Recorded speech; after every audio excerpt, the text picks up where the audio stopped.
Polar Express may have come and gone, but the California Railroad is forever. We've got Molly joining us from the old Sacramento waterfront to tell us more about the Railroad Museum's latest exhibit. I love this thing. Yeah. You know, Cody, I heard you had some history with it. So we are at the California State Railroad Museum. If you haven't been here, this is the Roundhouse, which in my opinion, probably one of the coolest rooms in the entire city of Sacramento. This here, though, this is what we are here to talk about. Just look at how big this is. Now, this is a fan favorite. It's only here for a short amount of time, and it is a rotary snowplow. Kim and her team helped put this exhibit together, and there is a whole exhibit, a story behind this snowplow that you can read about, but we're lucky we have Kim to tell us all about it. So, Kim, this is 250,000 pounds.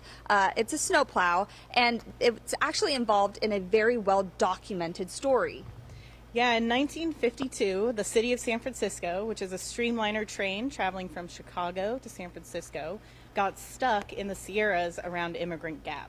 So if you're driving on the 80 and you see that sign for Immigrant Gap, that's right about where it got stuck. And it got trapped for 3 days there in the snow, and the passengers were scared, and they didn't know if someone was going to come save them. All the time, the SP and crews of the rotary snowplows were on their way to try and save the city of San Francisco. Yeah. Okay. So, and the city of San Francisco being the train. And so how this works, as you can imagine, these blades spin, and it throws snow about 100. About 100 feet over onto the bank. Okay.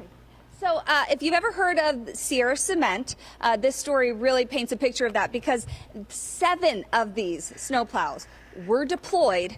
They couldn't really do the job, could they?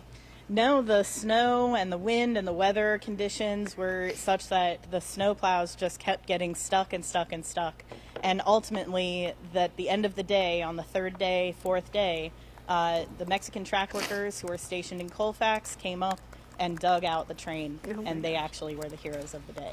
It really is an incredible story. Again, all documented there. You know, I asked Kim, what do they do nowadays? Like, how have they modernized clearing out snow for the trains? And Kim, your answer? They still use rotary snowplows today. They still use rotary snowplows today. So in the next snowstorm, which may be coming up soon in the Sierra, you might see something like that chugging along. Yep, yeah. It's incredible. And so you have this behind us here for a good reason, too. That's what pushes the rotary snowplow. Ooh, look at that. Yeah, so the rotary does not move under its own power. It needs a pusher unit behind it to provide power to the rotary and to keep those blades running, because it takes an immense amount of power. I don't think I have the power. I'm also probably not supposed to touch the display. Now, Cody, you did mention you have some history with this. I want to let you tell it. I mean, they brought that in one time. I did a live shot, and it blew my mind. I was like a 5-year-old. Yeah. And I could not stop looking at it, and I could not get them to, they were like, okay, Cody, we need to move on to the next thing. And I was like, no, let's look more at the plow. I know. It is something that you really do have to see in person, which I think I could say about every single thing in this museum. It really is such a special place. In case have the week off, your kids have the week off, your family's in town, you're wondering what the heck to do. Yeah. This is such a great place to come and explore, place. Learn a little bit about history, and just stare with your jaw on the ground at every single thing in here. Kim, if people want to come see the snowplow, what do they need to know?